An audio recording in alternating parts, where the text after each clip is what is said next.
Pinagpalang umaga po sa inyong lahat. Tayo ay nasa ikawalong araw na ng ating Misa di Gallo. Bakit Misa di Gallo? Kasi may naririnig tayong Gallo. Ano yung Gallo, Father? Tandang. Spanish word for manok o tandang. Kaya tinatawag ang sabungan galyera. Ang ating ebanghelyo ngayon ay isang patunay ng kaganapan ng isang pangako. Sa ating unang pagbasa, narinig natin ang pagdating ni Elias na siyang tanda ng muling pagpapanumbalik ng pag-uugnayan ng Diyos at ng tao. At ito'y sinasariwa ng pagdating ni Juan Bautista na maghahanda sa daraanan ng Panginoon. Sa Ebanghelyo, narinig natin ang kaganapan ng kanyang kapanganakan bilang kaganapan sa pangako ng Diyos kay Zacarias. Kung maaalala ninyo, si Zacarias at Elizabeth matanda na, at si Elizabeth ay baog. Sa kanyang katandaan, hindi na sila nagkakaroon ng anak. Subalit, niloob ng Diyos na piliin ang mag-asawang ito upang magbunga ng isang anak na maghahanda sa pagdaraanan ng Panginoon. At ito'y si Juan Bautista. Isang araw habang nag-aalay sa templo, si Zacarias, nakatanggap siya ng pangitain. Ano yung pangitain? Na siya ay pinagpapala ng Diyos. Kung maalala natin, pagkarinig doon ni Zacarias, nagtanong siya na marahil nagdududa dahil nga matanda na sila. Anong pagkakaiba ng pagtatanong ni Maria at ni Zacarias? Si Maria nagtatanong out of curiosity. Si Zacarias nagtatanong siya sa anghel out of doubt. Kasi nga matanda na sila. Gurang na. Mahina na. Nakakita ba kayo ng 80 anyos na buntis? Marahil malaki ang tiyan, pero walang dinadalang sanggol. Kaya nga nung pagkatapos na magtanong si Zacarias, sinabi ng anghel, magaganap ang lahat ng ito, ngunit ika'y mapipipi. Hindi makakapagsalita hanggang sa maganap ang lahat ng ito. Kaya nga, ngayon sa Ebanghelyo, narinig natin na nang maganap na ang lahat ng ito, nakapanganak na si Elizabeth, nakapagsalita siya nang matupad na niyang ibigay ang pangalang Juan na ibinili ng anghel bilang pangalan ng sanggol. Pero bakit, Father, napipi si Zacarias, samantalang si Maria hindi? Ang pagkakaloob kay Elizabeth at kay Zacarias ng anak ay pagpapala. Therefore, sa makatuwid, kapag tayo ay biniyayaan ng kagustuhan natin o pagpapala, tayo ay nasa estado na ng grasya. Gayon din naman si Zacarias, pagkatapos niyang mag-alay sa templo, puno siya ng grasya ng Panginoon. At gayon din si Elizabeth, nang balitaan ni Juan tungkol sa nangyari. Parusa ba yun, Father, sa kanila? Hindi. Napipit na bingi si Zacarias dahil ayaw ng Diyos na magkasala sila. Paano magkakasala? Kapag narinig nila ang usap-usapan tungkol sa pagdadalang tao ni Elizabeth at marahil kukutyain sila, sasama ang loob nilang mag-asawa. Kapag sumama ang loob, maaaring makapagsalita si Zacarias ng hindi maganda bilang depensa sa kanyang asawa. Pag nagsalita ka, maaaring mabaril ka, bubulagtakan ka na lang. Kaya ayaw ng Diyos na magkasala sila. Parang may naalala kayong bumulagta, mag-ina. Alam niyo mga kapatid, ito ang kahalagahan ng patuloy na pagmamahal ng Diyos. Pag tayo ibinigyan na ng Diyos ng biyaya, ayaw niya na matatapos ito ng biglaan.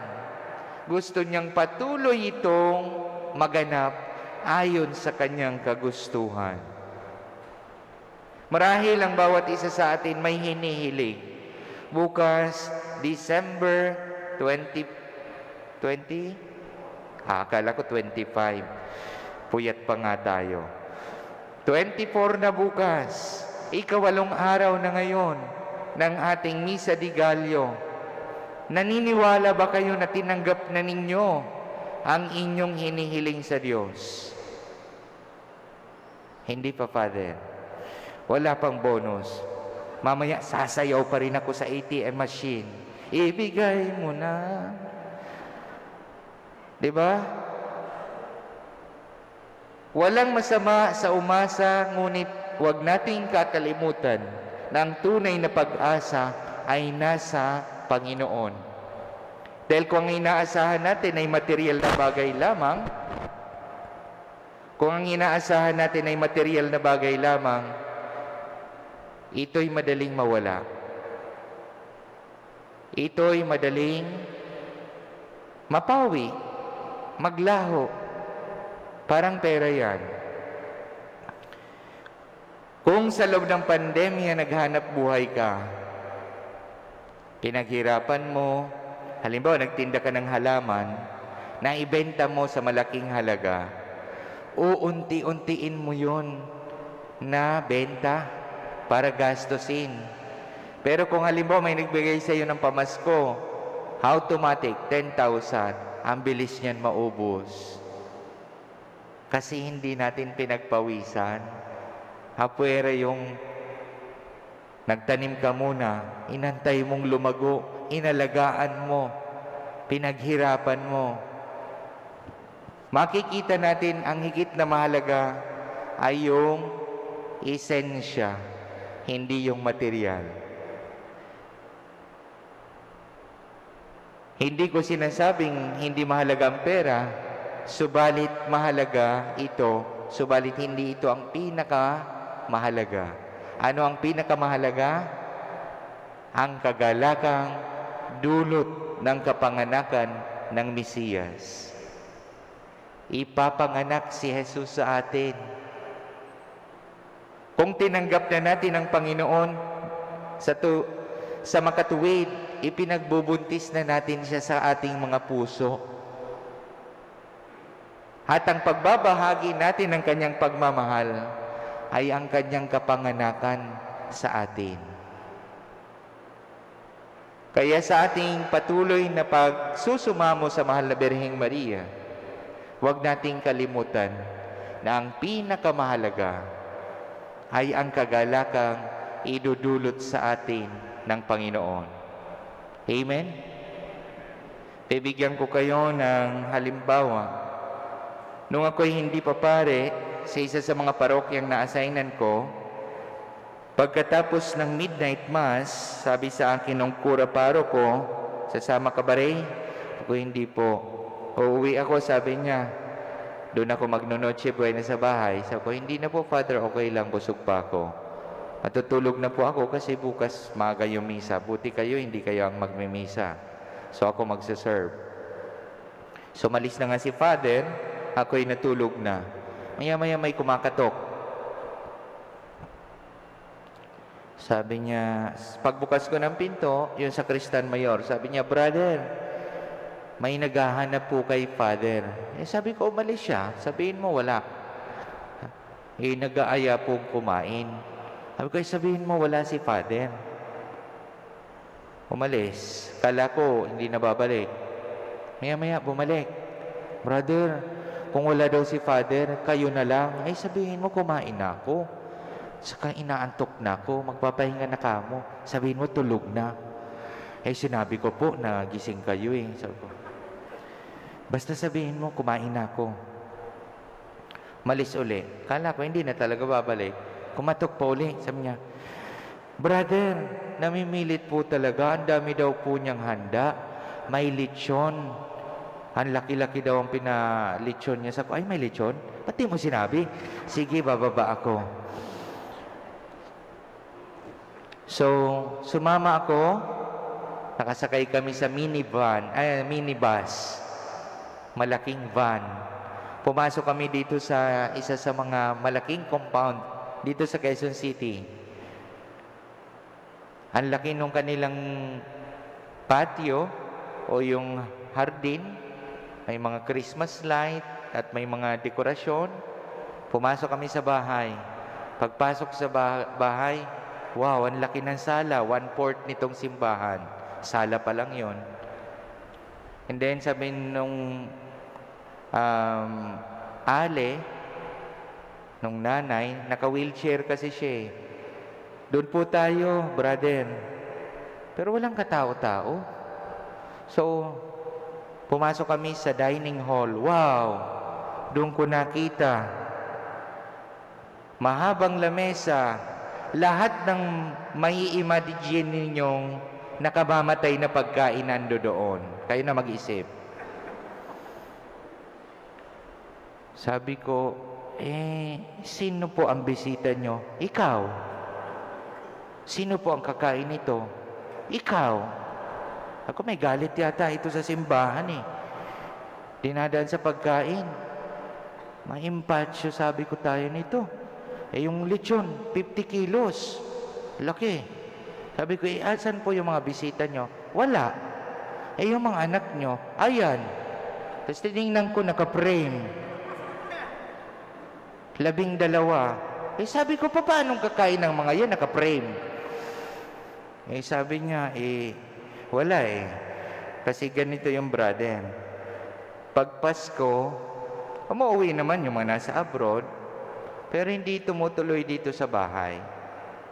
Yung iba kong anak, galing probinsya, lahat sila nag-hotel. Sino pong kasama nyo dito? Si Sula. Katulong niyang pagkapayat.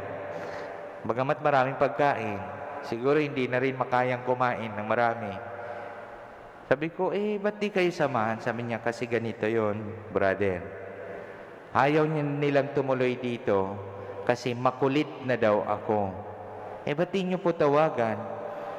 Lalo nga po nagagalit kapag tinatawagan ko kahit isang beses man lang sa isang buwan. Kaya ito, sabi niya, naghanda ako.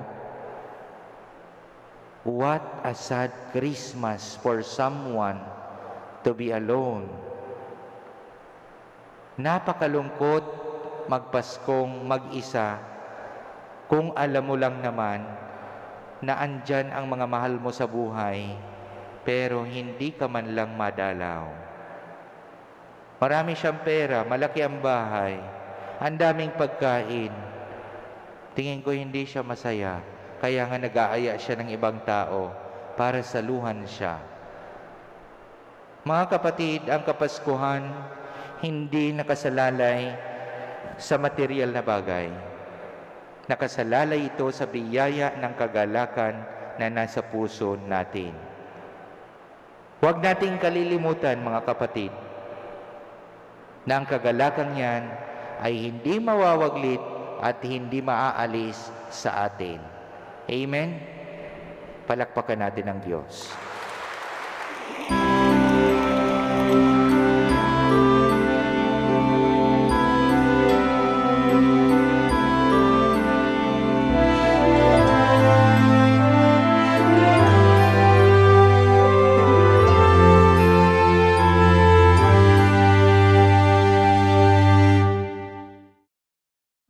May this building which we dedicate to your name be a house of salvation and grace, where Christians gather in fellowship, may worship you in spirit and truth, and grow together in love, in real love, through Christ our Lord.